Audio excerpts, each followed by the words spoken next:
السلام عليكم ورحمة الله وبركاته.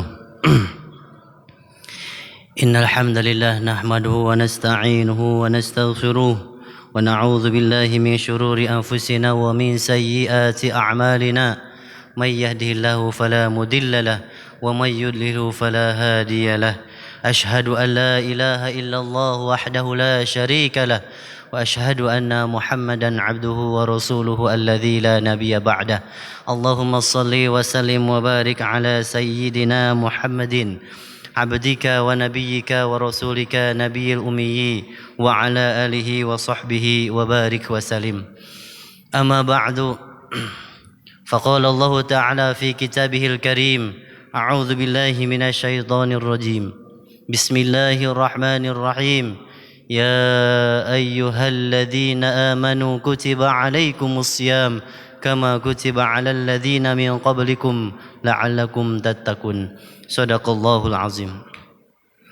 Hadirin jamaah yang Allah muliakan, alhamdulillah, puji syukur pada Allah Subhanahu wa taala.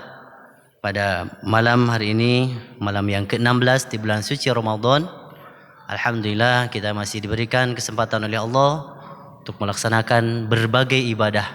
Semoga ibadah kita semuanya diterima oleh Allah Subhanahu wa taala. Tentunya selamanya kita selalu mendapatkan ridho dari Allah Subhanahu wa taala. Salawat beserta salam semoga selalu terlimpah curahkan kepada junjungan kita habibana wa syafi'ina wa maulana Muhammad sallallahu alaihi wasallam. Para keluarganya, sahabatnya, mudah-mudahan sampai kepada kita semuanya istiqomah kepada tuntunannya, melaksanakan segala sunnahnya dan mendapatkan syafaatul udma di yaumil qiyamah. Amin ya Allah ya rabbal alamin. Hadirin jemaah rahimakumullah. Yang pertama, mari kita manfaatkan di sisa bulan suci Ramadan dengan penuh khidmat ibadah kepada Allah Subhanahu wa taala. Jangan sampai kita menyia-nyiakannya di bulan suci Ramadan ini. Sebab Ramadan yang akan datang kita belum tentu bisa melaksanakan ibadah. Juga belum tentu Allah Subhanahu wa taala memberikan kesempatan, umur kita masih diberikan kepada kita semuanya. Selanjutnya, mari kita jaga sebagai tanda syukur kebahagiaan kita kepada Allah Subhanahu wa taala, sebab tidak semua manusia bisa menikmati indahnya, tenangnya ibadah di bulan suci Ramadan. Yang kedua, tidak semua umat Islam bisa merasakan keindahan, ketenangan dan ketentraman ibadah di bulan suci Ramadan. Sebagaimana tadi ayat Al-Quran yang disampaikan, hanya orang yang beriman saja yang bisa melaksanakan ibadah di bulan suci Ramadan. Artinya itu adalah qadarullah, takdir dari Allah, ketentuan dari Allah, dan itulah hidayah untuk kita semuanya. Berbahagialah kepada kita yang saat ini bisa dengan indah, dengan tenang melaksanakan ibadah. Hadirin wal hadirah rahimakumullah. Selain itu, kita juga harus memperhatikan ibadah di bulan suci Ramadan yang kita ketahui pahalanya dilipat gandakan oleh Allah Subhanahu wa taala. Tapi terkadang kita lalai. Ada satu amalan atau perbuatan yang bisa menghapus ibadah kita di bulan suci Ramadan. Artinya, sia-sia saja ibadah kita selama di bulan suci Ramadan.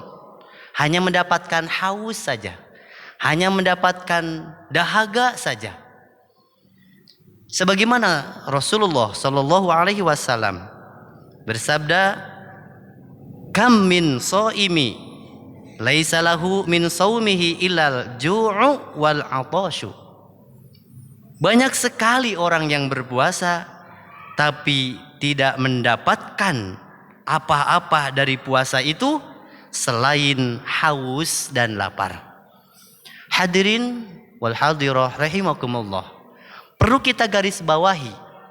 Meskipun puasa kita tamat selama 1 bulan, meskipun kita tidak pernah berhenti membaca Al-Quran sampai seminggu sekali hatam, meskipun kita tidak berhenti qiyamul lail, berzikir dan lain sebagainya, harus kita perhatikan satu kegiatan kita atau satu perbuatan kita yang akan menghapus ibadah kita di bulan suci Ramadan. Apa itu Bapak Ibu semuanya? Yaitu adalah makanan. Kenapa makanan bisa menghancurkan ibadah kita? Makanan itu adalah hasil dari yang tidak halal. Bisa menghancurkan ibadah kita. Mungkin nanti ketika kita bulan Syawal tidak akan mendapatkan gelar fitrah. Kenapa? Penyebabnya adalah makanan. Yang pertama adalah makanan haram. Yang kedua, meskipun makanan itu halal tapi berlebihan. Hadirin wal hadirah rahimakumullah. Terkadang kita hanya memikirkan gimana perut kita bisa kenyang, hidup kita bisa bahagia, pakaian kita bisa mewah, kendaraan kita bisa mewah, kehidupan kita serba ada. Tapi cara yang tidak baik diantaranya mungkin untuk bekal ibadah kita, untuk bekal puasa kita, untuk melaksanakan Idul Fitri nanti. Hasil yang kita dapat dengan cara mencuri. Hasil yang kita dapat, makan yang kita dapat, hasil dari korupsi. Apa yang kita lakukan itu semua sia-sia. Sebagaimana tadi yang disabdakan oleh Rasulullah, kita hanya mendapatkan haus dan lapar saja dari puasa ini. Yang kedua, meskipun apa yang kita dapat, apa yang kita pegang, apa yang kita makan itu adalah hasil halal, tapi kita berlebihan. Di antaranya adalah makanan. Makanan yang berlebihan contohnya ketika buka puasa, ketika sahur kita tidak punya patokan, sehingga dari berbuka puasa apa yang kita makan sehingga membuat kita celaka. Apa celakanya? Ibadah kita terlewatkan, ibadah kita malas, ibadah kita tinggalkan. Dari apa itu semuanya? Dari makan makanan yang berlebihan.